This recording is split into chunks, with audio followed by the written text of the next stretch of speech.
Students and welcome to your own channel Om tutorials coaching. आज video में बिल्कुल नया चैप्टर मैं स्टार्ट करने वाला हूं जिसका नाम है वॉयज अकाउंट। आज वीडियो में आपको बताऊंगा कि वॉयज अकाउंट का बेसिक क्या होता है प्लस इसके फॉर्मेट की सारी डिटेल्स और जो आपको हर क्वेश्चन में हेल्प आउट करेगी। एक बार आपको देखिए ये फॉर्मेट समझ में आ गया तो आपको मैं आगे वाली वीडियोस में जब क्वेश्चंस कराऊंगा या अपनी बुक का कोई भी क्वेश्चन करेंगे तो आपको बिल्कुल भी कंफ्यूजन नहीं होगा, क्योंकि इस फॉर्मेट में मैंने सारे टर्म्स लिए जो आपके स्टार्टिंग से लास्ट तक क्वेश्चंस में आएंगे। सबसे पहले बात कर लेते हैं कि वॉयज अकाउंट का एक्चुअली में मतलब होता क्या। देखिए जितनी भी शिपिंग कंपनीज होती हैं they transfer goods as well as passengers from one place to another. वो शिप के थ्रू क्या करती है, या तो गुड्स को ट्रांसफर करती है या पर्सन्स को एक प्लेस से दूसरी प्लेस ले जाती है और उनसे रिटर्न में वो किराया लेती हैं। उस किराए को हम लोग बोलते हैं फ्रेट। तो वो लोग ये फाइंड आउट करते हैं कि जो भी वो शिप के थ्रू पर्सन्स को ले जा रहे हैं या गुड्स को लेके जा रहे हैं उससे रिटर्न में जो भी उन्हें पैसे रिसीव हो रहे हैं उससे उन्हें प्रॉफिट हो रहा है या लॉस हो रहा है। उसका देखिए रीजन ये होता है कि जब वो शिप लेके जा रहे हैं तो शिप में जो भी पर्सन्स होंगे उनके वर्कर्स होंगे, उनको वो सैलरी देंगे, वेजेस देंगे। शिप की वैल्यू भी क्या होगी, डेप्रिशिएट होगी और बहुत सारे शिप में खर्चे होते हैं, मगर वो रिटर्न में उस पर्सन से पैसेंजर से सिर्फ फ्रेट ले रहे हैं। तो वो ये फाइंड आउट करते हैं कि जो भी वो फ्रेट चार्ज कर रहे हैं वो उनके लिए सफिशिएंट है या नहीं, और जितने भी खर्चे आपके शिप के ऊपर हो रहे हैं सामान चढ़ाने में उतारने में, वो सारी चीजें आप इस लेजर में रिकॉर्ड करते हैं और ये लेजर उन्हें बताता है कि फाइनली उस वॉयज से उन्हें प्रॉफिट हो रहा है या लॉस हो रहा है। अब देखिए जो भी आपका वॉयज अकाउंट होता है इसका फॉर्मेट में सबसे पहले आपको लिखना होगा वॉयज अकाउंट और उसके नीचे मोस्ट इंपॉर्टेंट डेट मेंशन करनी होती है, क्योंकि आपका यहां पे वॉयज अकाउंट साल भर का नहीं बनता है। जितने मंथ्स के लिए शिप आपकी जा रही है, कभी कभी होता है कि 1 महीना लग जाता है, सामान लेके गए फिर वापस आ रहे हैं, कभी कभी 2 महीने लग जाते हैं, 3 महीने लग जाते हैं। ये क्वेश्चन में आपको गिवन होगा। हम लोग यहाँ पे ले लेते हैं कि डेट आपको गिवन है 1 नवंबर को शिप आपकी गई और 31 दिसंबर को शिप आपकी वहां से वापस आ गई। इसका मतलब है पानी में शिप कब तक है आपकी, 2 महीने के लिए। तो जितने भी यहाँ पे एक्सपेंसेस होंगे या इनकम होगी वो सिर्फ 2 महीने की होनी चाहिए। अब यहाँ पे देखिए जो वॉयज अकाउंट होता है ये आपका प्रॉफिट लॉस पे बेस्ड होता है। यहाँ पे जितने भी एक्सपेंसेस है शिप से रिलेटेड वो आपको डेबिट में रिकॉर्ड करने हैं और जो भी इनकम है वो आप रिकॉर्ड करते हैं क्रेडिट। यहाँ देखिए जो भी आप क्वेश्चन करेंगे उसमें इनकम सिर्फ आपको 2 या 3 मिलेगी। बेसिकली तो सिर्फ एक ही इनकम होती है, जो भी उस शिप ओनर को किराए मिलना है, जैसे हम लोग कह सकते हैं यहाँ पे फ्रेट। अब देखिए जो फ्रेट होता है वो आपका आउटवर्ड भी होता है और इनवर्ड भी होता है। मतलब जब यहां से शिप जा रही है तो भी आपको किराया देना पड़ेगा, वहां से शिप जब वापस आएगी लोड करके सामान तो भी आपको क्या होगा, किराया देना पड़ता है। तो सबसे पहले आपका आए फ्रेट आउटवर्ड और इसकी जो भी वैल्यू आपको गिवन होगी उसको आप यहाँ पे इनर कॉलम में लिखेंगे। अमाउंट कॉलम में अभी आप रिकॉर्ड नहीं करेंगे। अगर क्वेश्चन में आपको आउटवर्ड की वैल्यू या फ्रेट की वैल्यू डायरेक्टली दी है तो उस डायरेक्टली उस वैल्यू को लिख दीजिए। कुछ क्वेश्चंस में क्या गिवन होता है कि आप कितने टन्स प्रोडक्ट लेके जा रहे हैं और हर टन का रेट गिवन होगा, तो उसे आप मल्टीप्लाई करके यहां पे लिख देंगे। फिर उसमें एक वैल्यू हमें ऐड करनी होती है जिसे बोलते हैं प्रीमिज। प्रीमिज का देखिए मतलब क्या होता है कि जब आपके फ्रेट में या किराए में कुछ इंक्रीमेंट हो रहा है, जैसे आपके फ्यूल की प्राइस बढ़ गई, डीजल के रेट मार्केट में बढ़ गए, तो जो भी आपने किराया डिसाइड किया उसमें कुछ इंक्रीमेंट होता है, तो जो भी ओनर होगा वो क्या करेगा, उससे कुछ पैसे एक्स्ट्रा चार्ज करेगा। तो प्रीमिज ज्यादातर आपको परसेंटेज में गिवन होता है, 10%, 5%, 15%, जो भी परसेंटेज क्वेश्चन में गिवन होगा इस वैल्यू पे आपको उस परसेंटेज को कैलकुलेट करना होगा। मान लीजिए आपको जो फ्रेट आउटवर्ड गिवन है वो 1 लाख रुपए और यहां पे परसेंटेज आपको गिवन है 20%, तो 1 लाख रुपए आप यहां लिखेंगे, उसमें 20% आप यहां लिखेंगे जो 20,000 आएगा और फिर दोनों को प्लस करने के बाद फाइनल वैल्यू अमाउंट कॉलम में हमें रिकॉर्ड करनी होगी। अब इसकी डिटेल आपको जब नेक्स्ट वीडियो में मैं न्यूमेरिकल क्वेश्चन कराऊंगा तो वहां पे आपको ये और अच्छे से क्लियर हो जाएगा। फिर उसके बाद अगर आपको फ्रेट इनवर्ड गिवन है उसकी वैल्यू लिखिए, सेम वहां पे प्रीमिज आप ऐड कर दीजिए, जो भी वैल्यू आएगी दोनों को प्लस करने के बाद मेन वैल्यू कहां लिख देंगे आप, आउटर कॉलम। ये देखिए प्रोसीजर तब होता है जब आपको आउटवर्ड और इनवर्ड की वैल्यू अलग लग दी। कभी कभी क्वेश्चंस में क्या होगा, आपको डायरेक्टली दे देंगे फ्रेट 1 लाख रुपए और प्रीमिज आपको गिवन होगा, तो बस आप यहां लिखेंगे बाय फ्रेट, वैल्यू लिखी, प्रीमिज अगर गिवन है तो उसमें रेट निकाल के प्लस कर दीजिए और फाइनल वैल्यू बाहर लिख दीजिए। प्रीमिज नहीं गिवन है तो आप जो भी फ्रेट गिवन होगा उसको क्या करेंगे, आउटर कॉलम में लिख देंगे। बस ये फॉर्मेट इस तरीके से अपनी कॉपीज में लिख लीजिए ताकि किसी भी क्वेश्चन में आपको प्रीमिज गिवन होगा या नहीं गिवन होगा तो क्वेश्चन आराम से आप सॉल्व कर लेंगे। उसके अलावा देखिए राइट में और क्या आता है, जब क्वेश्चन में आपको गिवन होगा बाय पैसेज मनी रिसीव, कोई भी इनकम अगर हो रही है, कोई भी चीज आप रिसीव कर रहे हैं तो वो कहां रिकॉर्ड होता है, आपका क्रेडिट में। तो कुछ क्वेश्चंस में आपको गिवन होगा पैसेज मनी रिसीव, अगर उसकी वैल्यू गिवन होगी तब उसे आप कहां रिकॉर्ड करेंगे, क्रेडिट में। और लास्ट में एक टर्म आता है बाय वॉयज इन प्रोग्रेस। ये देखिए मोस्ट इंपॉर्टेंट टर्म है, ये आपको बिल्कुल लास्ट के क्वेश्चंस में मिलेगा, स्टार्टिंग के किसी भी क्वेश्चन में वॉयज इन प्रोग्रेस नहीं आएगा। वॉयज इन प्रोग्रेस देखिए तब आप रिकॉर्ड करेंगे जब आपका वॉयज इनकम्प्लीट है, मतलब जिस टाइम पीरियड के लिए आपने कॉन्ट्रैक्ट किया था उस टाइम पीरियड के लिए वहां पे आप सामान नहीं पहुंचा पाए, अभी तक आप क्या है वहां पे रूट पे कंप्लीट नहीं कर पाए, तो आपका क्या होता है, वॉयज इन प्रोग्रेस आता है। अब इसकी वैल्यू कैसे कैलकुलेट होगी उसके लिए आपको कुछ वर्किंग करनी पड़ेगी, जो आने वाली वीडियोस में ही आपको मैं एक्सप्लेन करूंगा। बस यहाँ पे मैं आपको बता रहा हूँ कि फॉर्मेट के राइट में सिर्फ आपको मैक्सिमम 2 से 3 टर्म्स आएंगे। एक फ्रेट आएगा, उसमें अगर प्रीमिज की वैल्यू गिवन है परसेंटेज के फॉर्म में उसमें ऐड कर दीजिए और वैल्यू लिख दीजिए। पैसेज मनी अगर आपको रिसीव गिवन है या कोई भी चीज रिसीव गिवन है तो वो क्रेडिट में आएगी। और एक टर्म आपका आता है वॉयज इन प्रोग्रेस। कुछ क्वेश्चंस में आप बुक में देखेंगे क्लोजिंग स्टॉक या स्टॉक एट द एंड, वो भी राइट में गिवन होगा। अभी आपको मैं बताऊंगा कि उसको आप राइट में रिकॉर्ड नहीं करेंगे। बुक्स में अगर आप क्वेश्चंस देखेंगे तो आपको एक और टर्म राइट में मिलेगा, stock in hand last date पे या क्लोजिंग स्टॉक करके, तो उसको राइट में ना लिख के आपको मैं यहां पे बताऊंगा जिस वैल्यू पे क्लोजिंग स्टॉक होगा उसमें आप उसे क्या करेंगे, डायरेक्टली माइनस कर देंगे। तो राइट का सिंपल आप कॉपी में लिख लीजिए कि ये 3-4 टर्म्स के अलावा आपको और कुछ भी नहीं मिलेगा। अब बात कर लेते हैं कि उस शिप से रिलेटेड खर्चे कौन से होते हैं। अब देखिए जो भी शिप चला रहा है या वहां पे जो लेबर्स हैं काम कर रहे हैं उनको आप वेजेस या सैलरी देंगे तो वो कहां रिकॉर्ड होगा, डेबिट में। अब देखिए वेजेस और सैलरी अगर मंथली है तो आपको देखना पड़ेगा कि वहां पे डेट क्या गिवन है। तो यहाँ पे शिप 2 महीने के लिए उस रूट में जा रही है तो लेबर्स को जो पैसे मिलेंगे वो 2 महीने के मिलने चाहिए। अगर क्वेश्चन में आपको गिवन है पर मंथ तो उस वैल्यू को पहले 2 से मल्टीप्लाई करेंगे तब आप यहाँ पे लिखेंगे। अगर आपको डायरेक्टली वैल्यू गिवन है तो आप सीधे रिकॉर्ड कर देंगे, तब यहाँ पे मंथ्स का कोई भी ट्रीटमेंट नहीं होगा। फिर उसके बाद देखिए एक टर्म होता है बंकर कॉस्ट।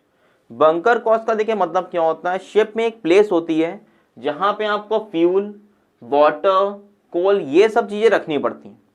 तो उससे रिलेटेड जो भी खर्चे होते हैं, एक्सपेंसेस होते हैं, उसे हम लोग बोलते हैं बंकर कॉस्ट। उसे भी आप कहां रिकॉर्ड करेंगे, डेबिट में। कुछ क्वेश्चंस में डायरेक्टली आपको बंकर कॉस्ट के नाम से मिलेगा और कुछ क्वेश्चन में एक्सपेंसेस आपको फ्यूल, वाटर, कोल के नाम से मिलेंगे। बस इसको आप क्या करना है, डेबिट में रिकॉर्ड कर देना है। फिर देखिए होता है next expense port charges. Port charges का मतलब देखिए क्या होता है, जब आप शिप में सामान चढ़ाते हैं या उतारते हैं तो आपको पोर्ट की रिक्वायरमेंट होती है, प्लस पार्किंग के लिए भी आपको पोर्ट चाहिए। तो उससे रिलेटेड जो भी आपके खर्चे हो रहे हैं वो आपकी इनकम को ही तो कम कर रहे हैं, इसलिए उसे भी कहां रिकॉर्ड करेंगे आप, डेबिट में। नेक्स्ट होता है जो भी देखिए आपकी शिप जा रही है उसमें आपको डेप्रिसिएशन भी लगता है, क्योंकि शिप की लाइफ भी क्या होगी, कम होगी, तो वो भी कहां रिकॉर्ड होगा आपका, डेबिट में। और जो भी शिप आपकी जा रही है, देखिए जब पानी में होती तो सबसे ज्यादा रिस्क होता है, डूब गई, ठीक है, फ्लड आ गया, तो वहां पे आपको शिप का इंश्योरेंस भी कराना होता है, उसके भी कुछ पैसे खर्च होते हैं, इसे भी कहां रिकॉर्ड करेंगे, डेबिट में। अब देखिए डेप्रिसिएशन और इंश्योरेंस के आगे मैंने एक ब्रैकेट बनाया है, उसका देखिए रीजन क्या है कि डेप्रिसिएशन और इंश्योरेंस एक ऐसे टर्म्स होते हैं जिसमें आपको कुछ एक्स्ट्रा वर्किंग करनी पड़ेगी। तो आपको ये याद रखना पड़ेगा कि डेप्रिसिएशन और इंश्योरेंस की वैल्यूज जो क्वेश्चन में गिवन होगी वो डायरेक्टली अमाउंट कॉलम में रिकॉर्ड नहीं होगी। उसको रिकॉर्ड करने से पहले आपको ये देखना पड़ेगा कि जो डेप्रिसिएशन आपको गिवन है, जो इंश्योरेंस आपको शिप का गिवन है, वो जितने मंथ्स का आप लेजर बना रहे हैं क्या उतने मंथ्स का गिवन है या नहीं। देखिए ये जो वैल्यूज होती हैं वेजेस, फ्यूल, वाटर, इसमें ऐसी कोई कंडीशन नहीं होती, ये आपको डायरेक्टली गिवन होगा। मगर डेप्रिसिएशन किस फॉर्म में होगा, 10% पर एनम ऑन शिप। अब शिप की वैल्यू मान लीजिए 1 लाख रुपए, तो उसका 10% कितना होगा, 10,000 रुपए। मगर ये 10,000 रुपए आपको पूरे साल का है, मगर मुझे तो यहाँ लेजर सिर्फ 2 महीने का मान लीजिए बनाना है, तो मैं उसको यहां नहीं रिकॉर्ड करूंगा, मैं उस 10,000 को रिकॉर्ड करूंगा यहां, फिर 2 महीने की जो भी वैल्यू आ रही है, डेसिमल में हो, डायरेक्टली आ रही हो, उस वैल्यू को आप अमाउंट कॉलम में रिकॉर्ड करेंगे, क्योंकि आपको खर्चे उतने ही मंथ्स के रिकॉर्ड करने हैं जितने मंथ्स के लिए आपको ये लेजर प्रिपेयर करना है। तो ये ट्रीटमेंट ज्यादातर हमें डेप्रिसिएशन और इंश्योरेंस पे ही करना होगा, इसलिए मैंने यहाँ ब्रैकेट में लिखा है। आपको ब्रैकेट में नहीं करना है, मगर कॉपीज में ब्रैकेट बना के ये कंडीशन जो मैंने आपको बताई है उसको नोट डाउन कर लीजिए। इसको और अच्छे से मैं आपको नेक्स्ट वीडियो में जब प्रैक्टिकल क्वेश्चन करेंगे तो वहां समझाऊंगा कि क्वेश्चन में वो स्टेटमेंट देके कैसे आपको पता चलेगा कि यहाँ पे डायरेक्टली वैल्यू रिकॉर्ड होगी या इस तरीके से मंथ्स का ट्रीटमेंट करने के बाद रिकॉर्ड होगी। अब देखिए नेक्स्ट आपका खर्चा होता है ब्रोकरेज। ब्रोकरेज को देखिए आप रिलेट कर सकते हैं कमीशन से। मान लीजिए एक पर्सन दूसरे पर्सन को मेरे पास लेके आ रहे हैं और उसने कहा भैया इस पर्सन को 1 लाख के गुड्स दिल्ली से मुंबई लेके जाने, तो जो पर्सन उस कस्टमर को मेरे पास लेके आ रहा है वो मुझसे कुछ पैसे भी तो लेगा, फ्री ऑफ कॉस्ट तो नहीं ला रहा है। तो वो कहेगा भैया जितने का भी सामान बनता है उसका 1% आप मुझे दे दीजिए। तो 1 लाख के अगर गुड्स हैं तो मेरा भी तो उसमें प्रॉफिट हो रहा है, क्योंकि मैं यहाँ से सामान लेके जा रहा हूँ, जो भी खर्चा होगा बाद में मेरे को प्रॉफिट भी तो मिलेगा। तो मैं उसका 1% उस पर्सन को दे दूंगा। कभी कभी क्वेश्चन में ये वैल्यूज डायरेक्टली भी आपको गिवन होगी, कभी कभी आपको परसेंटेज के फॉर्म में गिवन होगा, तो उसे हम लोग बोलते हैं ब्रोकरेज या कमीशन। अगर गिवन है तो उसे भी आप क्या रिकॉर्ड करेंगे, डेबिट में। फिर देखिए आपका होता है स्टीव एंटरिंग चार्जेस। अब देखिए स्टीव एंटरिंग चार्जेस कभी कभी क्वेश्चंस में आपको थ्योरी के फॉर्म में भी पूछी जाती है कि स्टीव एंटरिंग चार्जेस एक्चुअली में होता क्या। देखिए स्टीव एंटरिंग चार्जेस का सिंपल मीन्स क्या होता है, जहां पे शिप आप लोड करते हैं या अनलोड करते हैं, उस गुड्स को जहां पे रखेंगे वो आपका पोर्ट चार्जेस के फॉर्म में भी होगा, और उसका जो मेन एक्सपेंस होता है उसको सामान को उतारने में, उस जगह पर रखने में, फिर चढ़ाने में, तो उस जगह जो भी आप खर्चे कर रहे हैं उसे हम लोग बोलते हैं Steve entering charges. Bus port charges में आपको क्या करते हैं, पार्किंग, जहां पे शिप आपकी खड़ी होगी उस पार्किंग का भी एक्सपेंस इंक्लूड होता है। स्टीव एंटरिंग में वो पार्किंग का एक्सपेंस का ट्रीटमेंट नहीं होगा। ये डिफरेंस होता है आपका पोर्ट चार्जेस में और स्टीव एंटरिंग चार्जेस में। आप देखेंगे यहाँ भी आपको लोडिंग अनलोडिंग है, और स्टीव एंटरिंग की बुक में अगर आप थ्योरी देखेंगे तो उसका मतलब ये होता है लोडिंग या अनलोडिंग, मगर यहाँ पे पार्किंग को आप एक्सक्लूड कर देंगे। बस जहां पे सामान आप लोड कर रहे हैं या जहां सामान आप चढ़ाएंगे तो उसमें जो भी खर्चा हो रहा है उस जगह का, यहाँ पे सामान रखेंगे, ऐसे तो आप कहीं भी रख नहीं देंगे, तो वो खर्चा कहलाता है आपका स्टीव एंटरिंग चार्जेस। ये भी आप डेबिट में रिकॉर्ड करेंगे। नेक्स्ट टर्म होता है एड्रेस कमीशन। ये मोस्ट इंपॉर्टेंट टर्म है, क्योंकि ये आपको 99% जिस भी क्वेश्चन में मिलेगा सिर्फ परसेंटेज के फॉर्म में, और ये एड्रेस कमीशन आपको पे करना होता है इस फ्रेट पे, चाहे वो आउटवर्ड हो या इनवर्ड, और उसकी फाइनल वैल्यू पे। फाइनल वैल्यू को देखिए मतलब क्या होता है, जो आपको यहां रिकॉर्ड करना है, प्रीमिज ऐड करने के बाद उस वैल्यू पे आपको कैलकुलेट करना होता है एड्रेस कमीशन। और एड्रेस कमीशन भी कहां रिकॉर्ड होगा, आपका डेबिट में। फिर आपको क्वेश्चंस में गिवन होता है मैनेजर कमीशन, वो भी आपको कभी कभी डायरेक्टली गिवन होता है या प्रॉफिट पे आपको कैलकुलेट करना होगा। और मैनेजर कमीशन तो सब बच्चों ने, ज्यादातर ने क्लास 11th में और क्लास 12th में पढ़ा होगा।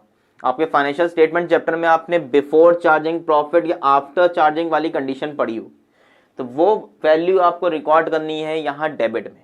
अब देखिए मैनेजर कमीशन में आप चाहें तो कहीं भी रफ में नोट कर सकते हैं। एक होता है आपका बिफोर की कंडीशन और एक होता है आफ्टर की। बिफोर में देखिए फॉर्मूला क्या होता है, net profit into rate upon 100। दिमाग पे जोर डालिए तो आपको याद आ जाएगा, आपने वहां पे पढ़ा था। और आफ्टर चार्जिंग में कंडीशन होती है नेट प्रॉफिट इनटू रेट, और अपॉन में 100 में भी हम रेट क्या करते हैं, ऐड कर देते हैं, और जो वैल्यू फाइनली हमें रिसीव होगी उसको आप यहां पे लिख देंगे। अगर डायरेक्टली मैनेजर कमीशन की वैल्यू गिवन है तो उसको डायरेक्टली यहां पे लिख दीजिए। और अब राइट की तरीके से डेबिट में भी एक टर्म आता है वॉयज इन प्रोग्रेस। ये भी देखिए तभी आप रिकॉर्ड करेंगे जब आपके इनकम्प्लीट वॉयज का क्वेश्चन है। बाकी किसी भी क्वेश्चन में आपको ये टर्म्स नहीं मिलेंगे। आप जितने भी स्टार्टिंग क्वेश्चंस करेंगे, जब तक इनकम्प्लीट वॉयज स्टार्ट नहीं होता है, सारे एक्सपेंसेस डेबिट में एक्सेप्ट दिस, और सारी इनकम क्रेडिट में आप इस तरीके से रिकॉर्ड करते चलेंगे। लास्ट में आपको ये फाइंड आउट करना है कि आपको प्रॉफिट हो रहा है या लॉस हो रहा है। अब एक चीज याद रखिएगा, अपनी कॉपीज में ये नोट डाउन कर लीजिएगा, ये आपको बहुत ज्यादा हेल्प करेगी। जब आप वॉयज अकाउंट पूरा कंप्लीट कर लेंगे तो लास्ट में थोड़ी सी स्पेस दीजिए, राइट की टोटलिंग करिए, राइट का जो भी टोटल आएगा लेफ्ट के टोटल में भी आप उसी वैल्यू को रिकॉर्ड कर देंगे, क्योंकि राइट का टोटल हमेशा आपका ज्यादा आएगा और जो भी बैलेंसिंग फिगर आएगी वो हमेशा आपकी डेबिट में ही रिकॉर्ड होगी, चाहे आप कोई भी क्वेश्चन कर रहे हैं। राइट का टोटल मान लीजिए आपका आ रहा है 1 लाख रुपए, तो आप लेफ्ट साइड भी क्या करेंगे, टोटल में 1 लाख रुपए रिकॉर्ड कर देंगे। उस 1 लाख में से क्या करेंगे, एक्चुअल में जो भी आपके एक्सपेंस की वैल्यूज हैं उसका आप एक एक करके रफ में टोटल कर लीजिए।